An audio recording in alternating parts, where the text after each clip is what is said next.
বাড়িতে আমি আর আমার শ্বশুর একা থাকতাম। রোজ রাতে আমার শ্বশুর আমাকে একটা নতুন বেডশিট দিয়ে যেত আর বলতো, বৌমা, এটাতে ঘুমাও, আর সকাল হলে বেডশিটটা একটা ব্যাগে ভরে নিয়ে চলে যেত। আমার মনের অবস্থা তখন ভালো ছিল না। আমি বিধবা হয়েছিলাম, 1 মাসও হয়নি, কিন্তু একটা জিনিস খুব আশ্চর্যের ছিল, যখনই আমি ওই বেডশিটে শুতাম আমার খুব ঘুম চলে আসত। রোজ একই কাজ করতে করতে আমি ক্লান্ত হয়ে পড়েছিলাম। একদিন আমার শ্বশুর বেডশিট দিয়ে চলে গেল, কিন্তু আমি বেডশিটটা বিছানায় পাতলাম না, আর ঘুমানোর নাটক করলাম। আর তার 4 মিনিট পর আমার সাথে যা হলো তা জানলে আপনি ভয়ে কেঁপে উঠবেন। তো বন্ধুরা, ভিডিওটি শুরু করার আগে আপনি যদি আমার এই চ্যানেলটির নতুন দর্শক হয়ে থাকেন তাহলে চ্যানেলটি সাবস্ক্রাইব করবেন। আমার নাম রচনা। আমার পরিবারে আমি আর আমার কাকা ছাড়া আর কেউ বেঁচে নেই। কাকা আমার বিয়ে দিয়ে দিল, কিন্তু আমার কাকা কোনো খারাপ মানুষ ছিলেন না, মানে খুব ভালো মানুষ ছিলেন। আমার 17 বছর বয়সে বিয়ে হয়। আমি খুব সুন্দরী ছিলাম, কিন্তু উনি আমার জন্য যে পরিবার পান তারা খুব বড়লোক ছিল না, আবার গরিবও ছিল না, কিন্তু ওনার আর কিছু করার ছিল না, কারণ আমার কাকিমা একদম ভালো মানুষ ছিল না। কোনো ভালো সম্বন্ধ এলে আমার কাকিমা বলতো, আগে নিজের মেয়েদের কথা চিন্তা করো, একে তাড়াতাড়ি বাড়ি থেকে বিদায় করো, না হলে আমার মেয়েদের জন্য ভালো সম্বন্ধ পাবো না। যারাই আসতো তারাই আমাকে পছন্দ করে নিত, কারণ আমি খুব সুন্দরী ছিলাম। আর আমার কাকার মেয়েরা মোটা আর কালো ছিল, কিন্তু তারা আমার সঙ্গে ভালো ব্যবহারই করত। সবকিছু ঠিক ছিল, খালি কখনো কখনো আমার কাকিমা রেগে যেত, কারণ সম্বন্ধ তার মেয়েদের জন্য আসত। কিন্তু তারা আমাকে পছন্দ করে চলে যেত। এমনও হতো যখন সম্বন্ধ আসত কাকিমা আমাকে লুকিয়ে দিত। তারপর কাকা অধৈর্য হয়ে আমাকে যেখানে পাঠানোর তাড়াতাড়ি পাঠিয়ে দিলেন। কোনো খোঁজ খবরও নিলেন না, বেশি কোনো প্রশ্ন করলেন না। যে বাড়িতে আমার বিয়ে হয়েছিল সেখানে কেউ ছিল না। আমার বর দেরাদুনে চাকরি করত, সেখান থেকে বাড়ি আসতে তার একদিন সময় লেগে যেত, তাই রোজ আসা যাওয়া করতে পারত না। প্রতি 4 মাস অন্তর 1 সপ্তাহের ছুটি নিয়ে আসত। আমি ভাবতাম, ঠিক আছে, বিদেশে তো আর থাকে না, না হলে বছরের পর বছর অপেক্ষা করতে হতো, তা ও আসতে পারত না। বাড়িতে আমার শ্বশুর ছাড়া কেউই ছিল না, কিন্তু আমার বর বলল, তোমার চিন্তা করার দরকার নেই। আমার বাবা খুব ভালো মানুষ, আর উনি সত্যিই খুব ভালো মানুষ ছিলেন, আর আমার খুব খেয়াল রাখতেন। দিয়ে 2 সপ্তাহ পর আমার বর আমাকে বলল, আমাকে যেতে হবে। আমি শুধু 2 সপ্তাহের ছুটি নিয়েছিলাম। আমি ওকে ভারাক্রান্ত মনে বিদায় দিয়ে দিলাম। ওর নাম ছিল অলোক, আর আমার শ্বশুরের নাম ছিল কমল। আমার শ্বশুরও কাজে যেত, আমি সকাল সকাল ওনাকে টিফিন বানিয়ে দিলাম। উনি কাজে চলে গেলেন। উনি আমাকে বললেন, ঘরের দরজা বন্ধ করে রাখো, কেউ এলে খুলবে না। যখন আমি ফিরে আসব তখন আগে জিজ্ঞেস করবে কে এসেছেন, আমি তোমাকে বলবো আমি এসেছি, তারপর তুমি দরজা খুলবে। উনি আমাকে খুব ভালোবাসতেন, মেয়ের মতন আমার বায়না আবদার মেটাতেন। আমার মাথায় হাত রেখে চলে যেতেন, ফেরার সময় আমার জন্য সিঙ্গারা নিয়ে আসতেন। আমি বললাম, এসবের কি দরকার ছিল? উনি বললেন, তোমার নতুন বিয়ে হয়েছে, তোমাকে একটু সেবা তো করতেই হবে। আর যদি আমার স্ত্রী বেঁচে থাকতো তাহলে তোমার মতো আমার একটা মেয়ে থাকতো, তাহলে ওর সাথে তোমার সময় কেটে যেত। কিন্তু উনি তো এই দুনিয়াতেই নেই। তখন আমি বললাম, কোনো ব্যাপার না, আপনি তো আছেন। এইভাবে উনি প্রতিদিন আমার জন্য কিছু না কিছু নিয়ে আসতেন। উনি এমন একটা জিনিস নিয়ে এলেন একদিন যেটা আমি কখনো ভাবিনি, আর তাতে আমি একটু অপ্রস্তুতে পড়ে গেলাম। আমার বর সিকিউরিটির কাজ করত, তাই সারাদিন তার ফোনে কথা বলার পারমিশন ছিল না। শুধু রাতে 5 মিনিটের জন্য আমাকে ফোন করত, কিন্তু সে এত ক্লান্ত থাকত যে কথা বলতে বলতেই ঘুমিয়ে যেত। এটা আবার মোটেই ভালো লাগতো না, কারণ আমি সারাদিন এই 5 মিনিটের জন্য অপেক্ষা করতাম। কিন্তু কি করব, ওর কোনো দোষ ছিল না। ওর সারাটা দিন রোদে গরমে দাঁড়িয়ে ডিউটি করত, তাই ক্লান্ত হয়ে যেত। ও বলে, অনেক বড় বিল্ডিং, কিন্তু এটা অনেক ভয়ঙ্কর জায়গা। এখানে এমন এমন জিনিস তৈরি হয় যেটাতে যে কোনো সময় আগুন লেগে যেতে পারে। তাই জন্যই তো এই চাকরিটা ভালো মাইনে পায়, নয়তো আজ তোমাকে আমার থেকে দূরে থাকতে হতো না। একদিন খুব খারাপ খবর এলো, আমার বর এই পৃথিবী ছেড়ে চলে গেছে। যে বিল্ডিংটার সামনে কাজ করত সেই বিল্ডিংটায় আগুন লেগে যায়। আর তাতে আমার বর মারা যায়, এটা আমার কাছে খুব বড় শক ছিল। আমি বিয়ের 2 মাস পরেই বিধবা হয়ে গেলাম। আমার কাকা আমাকে বলল ফিরে চল, কিন্তু কাকিমা চেঁচামেচি করল, বলল এ তো বিয়ের 2 মাস পরেই বিধবা হয়ে গেছে, এ একটা অপিয়া, এর কালো ছায়া আমার মেয়েদের উপর পড়ে যাবে। এই যতদিন আমাদের বাড়িতে ছিল ততদিন কোনো কিছু ভালো হয়নি। যেদিন গেছে সেদিন আমাদের ঘরে একটু সুখ শান্তি এসেছে, আমি ওকে ঘরে ঢুকতে দেব না। বাধ্য হয়ে আমি সিদ্ধান্ত নিলাম আমি শ্বশুর বাড়িতেই থাকব। আমার কাকা বলল চিন্তা করিস না, আজকাল তো বিধবা ডিভোর্সি মেয়েদেরও বিয়ে হয়ে যায়, কাউকে না কাউকে পেয়ে যাবি, আমি তোর জন্য আবার ছেলে দেখব, কিন্তু আমি আর বিয়ে করতে চাই না, কারণ আমার বরের কথা আমার খুব মনে পড়ে। আমার শ্বশুর তাড়াতাড়ি কাছ থেকে বাড়ি ফিরে এলো আর আমি দেখলাম উনি সাথে করে একটা সাদা রঙের বেডশিট নিয়ে এসেছেন। বললেন বৌমা এটা বিছানায় পেতে এসো। আমি বললাম ঠিক আছে, কিন্তু আমার ওনাকে এটা জিজ্ঞেস করা উচিত ছিল, এটা পেতে আমি কেন শোব। উনি শুধু আমাকে এটাই বলেছিলেন, এটা তোমার জন্য এনেছি, নিজের বিছানায় পেতে নাও। আমি ভাবলাম বাড়ির জন্য এনেছেন, হয়তো এমনিতেও এই বাড়িতে বেশি কিছু জিনিস ছিল না, আর আমাকে উপহার দেওয়ার মতো কেউ ছিল না। কিন্তু সমস্যা তো তখন হলো যখন সকালে উনি এসে আমাকে বললেন বৌমা বেডশিটটা আমাকে ফেরত দাও। আমি ভেবেছিলাম উনি এটা আমাকে রাখতে দিয়েছেন। আমি বললাম কিন্তু আমি তো ওটা বিছানায় পেতে দিয়েছি, আর রাতে ওটার উপরে ঘুমিয়েছি। উনি বললেন কোন ব্যাপার না, ভালোই করেছ, রাতে ওটার উপর ঘুমিয়েছ, কিন্তু এখন আমাকে ওটা ফেরত দাও। আমি ওই বেডশিটটা বিছানা থেকে তুলে আমার শ্বশুরকে ফেরত দিলাম। উনি বেডশিটটা ব্যাগে ভরে নিয়ে চলে গেলেন। দেখে তো মনে হচ্ছিল ওটা নতুন আর খুব দামি মনে হচ্ছিল, তাই জন্য হয়তো ফেরত দিতে চলে গেলেন। আমিও বেশ কিছু প্রশ্ন না করে বেডশিটটা ফেরত দিলাম। আবার বরের কথা আমার খুব মনে পড়ত, কিন্তু আজকে রাতে আমি খুব ভালোভাবে ঘুমিয়েছি, কিন্তু আগে বেশ কিছুদিন শুয়ে আমি রাতে বিছানায় শুধু কাঁদতাম, কেঁদে কেঁদে পাগলের মতো হয়ে যেতাম। আমার মনে হতো সব কিছু মিথ্যে। এখনই হয়তো আমার স্বামী ফিরে এসে বলবে ওই খবরটা মিথ্যে ছিল, আমি তো একদম ঠিক আছি, আমার তো কিছুই হয়নি। কিন্তু এগুলো শুধুই মন বোঝানো কথা। এরকম ভাবে কি কেউ ফিরে আসে? জীবন বড় খারাপ জিনিস, মানুষের সাথে ন্যায় বিচার করে না, উল্টে মানুষকে এমন পরিস্থিতির মধ্যে ফেলে দেয় যেটার জন্য সে প্রস্তুত ছিল না। আমি তো কখনো ভাবিনি যে আমি এত তাড়াতাড়ি বিধবা হয়ে যাব। আর আমার স্বামী, যার সাথে আমি মাত্র 2 সপ্তাহ কাটিয়েছি, সে এই পৃথিবী ছেড়ে চলে গেল। আমার মনে শুধু একটাই আশা, হয়তো আমি মা হতে চলেছি। আমার স্বামী মারা গেছে মাত্র 1 মাস হয়েছে। কিছুদিন আর যদি বাঁচত তাহলে হয়তো আমি নিশ্চিত হয়ে যেতাম যে আমি সত্যিই মা হতে চলেছি নাকি সেটা নয়, কারণ যখন আমার স্বামী ফিরে গিয়েছিল তার 20 দিন আগে সে আমার কাছে ছিল, আর তার যাওয়ার 2 দিন পরই খবর এলো যে সে আর বেঁচে নেই।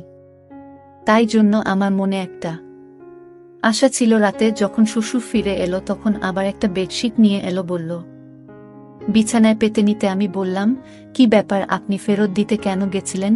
উনি বললেন যে দোকান থেকে আমি এই বেডশিটটা নিয়েছিলাম, ওই দোকান থেকে আমার বন্ধু ও বেডশিট নিয়েছিল, কিন্তু ও বোন বাবা ওটা দাম কমে গিয়েছে, আর আমারটা দাম বেশি নিয়েছে, তাই আমি ওটা নিয়ে ঝগড়া করতে গেছিলাম। দোকানদার আমাকে 2 টাকা ফেরত দিয়েছে, তুমি গিয়ে শুয়ে পড়ো। আমি বললাম ঠিক আছে। আমি আবার বেডশিটটা পেতে নিয়ে শুয়ে পড়লাম। এমন ঘুমান না, একেবারে সকালে গিয়ে ঘুম ভাঙল, কিন্তু সকালে আমার শরীরটা ভালো লাগছিল না। আমার মনে হচ্ছিল আমি মা হতে চলেছি। তখন আমার মাথাটাও ঘুরছিল আর গা হাত পা ব্যথা করছিল। কিন্তু সকালে যখন জল খাবার বানাচ্ছিলেন, শ্বশুর আবার এসে বলল বেডশিটটা ফেরত দাও। আমি অবাক হয়ে গেলাম। আমি ওনাকে কিছু জিজ্ঞেস করতে গেলাম তো উনি বললেন আবার এখন টাইম নেই, তাড়াতাড়ি ওটা নিয়ে আসো। আমি তাড়াতাড়ি ওটা এনে ওনাকে দিয়ে দিলাম। উনি কোনো উত্তর না দিয়ে বাজারে চলে গেলেন আর বললেন আমার অনেক কাজ আছে বোমা, তুমি নিজের খেয়াল রেখো। আমি ভাবলাম এসব কি হচ্ছে, কখনো ফেরত দিতে চলে যান, কখনো নিয়ে চলে আসেন, জানি না উনি কি করছেন। বুড়ো মানুষেরা খুব সহজেই অন্য লোকের কথা বিশ্বাস করে। যখন বেডশিটটা নিয়েছে তখন চুপচাপ রেখে দিন। 1-2 টাকার জন্য এত ঝামেলা করার কি আছে? আজকাল তো 2 টাকায় একবার খাবারটাও হয় না। কিন্তু আমার শ্বশুরকে কে বোঝাবে? আমার শরীরটা পুরো দিন খারাপ হয়ে রইল। আমি মনে মনে খুশি হলাম যে আমি মা হতে চলেছি। আমি এই জন্য খুশি হয়েছিলাম যে আমার স্বামীর কিছু না কিছু চিহ্ন তো আমার কাছে থাকবে। আমি ভেবে নিয়েছিলাম যে যদি ছেলে হয় তাহলে আমি তার নাম আমার স্বামীর নামে রাখব। এই ভেবে অলোক আমার জীবনে আবার ফিরে আসবে। কেউ তো আমার নিজের হবে, না হলে তো আমার জীবনে নিজের বলে কেউ নেই। একমাত্র স্বামী ছিল সে, ও এই পৃথিবী ছেড়ে চলে গেল। আমার শ্বশুর তো রুটিন বানিয়ে ফেলেছিল। উনি রাতে আমাকে পেয়েছি দিতেন, আবার সকালে ফেরত চেয়ে নিতেন, আর আমি এমন ঘুমিয়ে পড়তাম যে আবার কোনো হুঁশ থাকত না। আমি কোথাও শুনেছিলাম যে যখন মহিলারা হয় তখন তার খুব ঘুম পায়। তাই জন্য আমি অন্য কিছু না ভেবে এই সব নিয়ে বলেছিলাম, কিন্তু 1 সপ্তাহ পর আমার এই আশাটা ভেঙে গেল। আমার মন খুব খারাপ হলো। আমি গর্ভবতী ছিলাম না, আমার স্বামীর কোনো চিহ্ন আমার কাছে রইল না। আমার খুব বেশি আফসোস লাগছিল, খুব কাছে ছিলাম।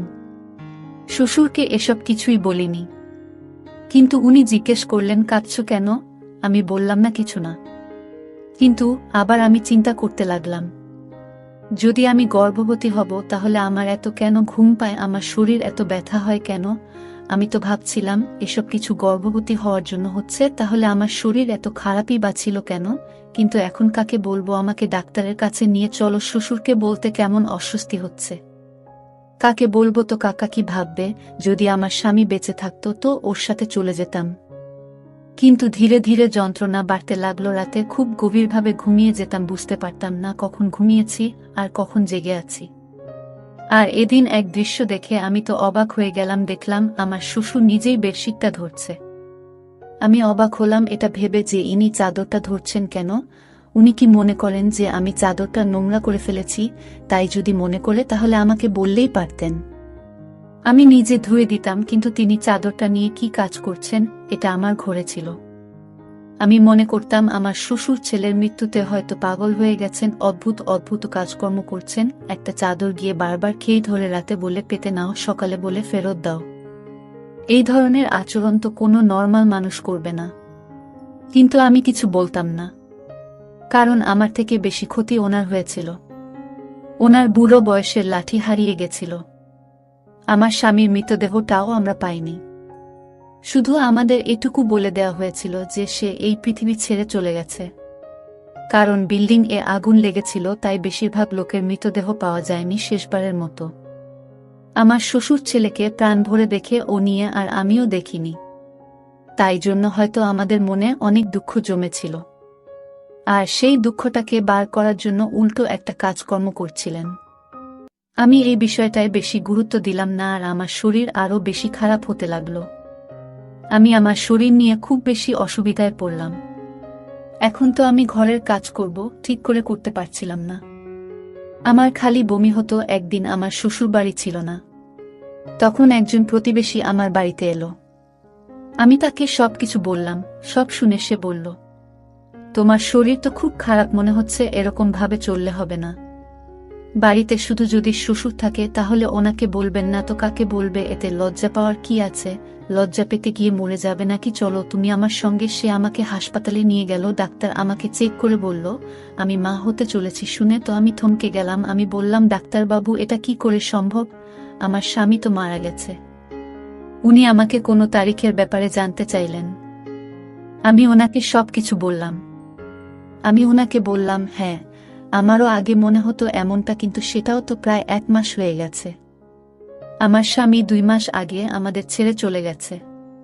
কিন্তু ডাক্তার বলল কখনো কখনো এরকমটাও হয়, হয়তো আপনার সাথেও এমনটাই হয়েছে। মহিলার শরীরে কোনো লক্ষণ দেখা দেয় না, কিন্তু তবুও সে গর্ভবতী হয়। আমি তো কিছুই বুঝতে পারছিলাম না। তারপর ডাক্তার আমাকে বলল, তুমি কারোর সাথে কোনো নোংরা কাজ করনি তো? আমি বললাম, সৃষ্টিকর্তার দিবি আমি এমন কোনো কাজ করিনি। আমি তো আমার স্বামীকে খুব ভালোবাসতাম। আর আমি ওনাকে বললাম, আমাদের বাড়িতে তো আমার বউ শ্বশুর ছাড়া আর কেউ থাকে না, আর আমি কোথাও যাওয়া আশাও করি না। ডাক্তার বলল, ঠিক আছে দেখো, কিছু মনে করো না। এসব ক্ষেত্রে এই ধরনের প্রশ্ন করা হয়। কিন্তু তুমি মা হতে চলেছ এটা একদম নিশ্চিত। এখন আমি এটা জানি না যে তুমি আমাকে মিথ্যা কথা বলছো নাকি তুমি তোমার তারিখটা বলতে ভুল করছো। আমি আবার হিসাব করতে শুরু করে দিলাম। কিন্তু আমার হিসাব মতো এই বাচ্চাটা আমার স্বামীর ছিল না। আমি ডাক্তারকে মিথ্যা বলে দিলাম, কারণ ডাক্তার হয়তো আমার বদনাম করে দেবে। আমার সঙ্গে আমার পাড়ার মহিলা ছিল, সে বলেছিল সে প্রায় এই ডাক্তারের কাছে আসে, এখন তো সে বাইরে বসেছিল। কিন্তু না জানি যদি কালকে আমার ব্যাপারে কিছু জিজ্ঞেস করে নেয় তাহলে কি হবে। আমি বললাম, আপনি ঠিক বলেছেন, আমি তারিখ গুনতে ভুল করেছি। ডাক্তার আমাকে কিছু ওষুধ লিখে দিলেন আর বললেন, আপনার শরীর একটু বেশি খারাপ অবস্থায় আছে, আপনার নিজের প্রতি অনেক যত্ন নিতে হবে। কিন্তু আমি এটা ভেবে পাচ্ছিলাম না যে বাচ্চাটা কার। যখন থেকে আমার স্বামী মারা গেছে তখন থেকে আমার সাথে এসব কি হচ্ছে। একটা অদ্ভুত ঘটনা আমার সাথে ঘটেছিল, যেটার সাথে আমার শ্বশুর জড়িত ছিল। এটা তো ছিল চাদরের ব্যাপারটা, আর একটা ছিল আমার অজ্ঞান হয়ে যাওয়ার মতো ঘুম পাওয়া। আমি তো খুব চিন্তিত থাকতাম, আমার মনে এতগুলো দুঃখ ভরেছিল, তবু আমি এত নিশ্চিন্তে কি করে ঘুমাতাম। মানুষের পরীক্ষা থাকলেও সে নিশ্চিন্তে ঘুমোতে পারে না। আমার তো জীবন সাথী এই জীবন থেকে চলে গেছিল, আর আমি এরকম নিশ্চিন্তে কি করে ঘুমাতে পারি। কিছু না কিছু গড়বড় নিশ্চয়ই আছে, এটার খোঁজ এবার আমাকেই করতে হবে। এবার আমি ভেবে নিয়েছিলাম যে আমাকে কি করতে হবে, যেটা আমি করছি না, আর সেটা আমার করা উচিত ছিল না। অর্থাৎ একদিনের জন্য আমার রুটিনটা বদলাতে হবে। আর আমার রুটিনটা বদলে ফেললাম, আমি রাতের খাবার খেলাম না। কি জানি, হয়তো আমার খাবারের সঙ্গে কিছু মিশিয়ে দেওয়া হচ্ছে। আমি এটা ভেবে পাচ্ছিলাম না এসব করবে। আমার শ্বশুর আমাকে আবার ওই একই বেডশিট এনে দিল। এখন তো বেডশিটটা অনেক পুরনো হয়ে গিয়েছিল, তাও আমার শ্বশুর ওটাকে এমনভাবে ব্যাগে ভরে আনতো যেন নতুন। জানি না ওটাকে নিজের সাথে নিয়েই ঘুরে কেন। আমি বললাম, ঠিক আছে, আমি ওটা পেতে শুয়ে পড়ব।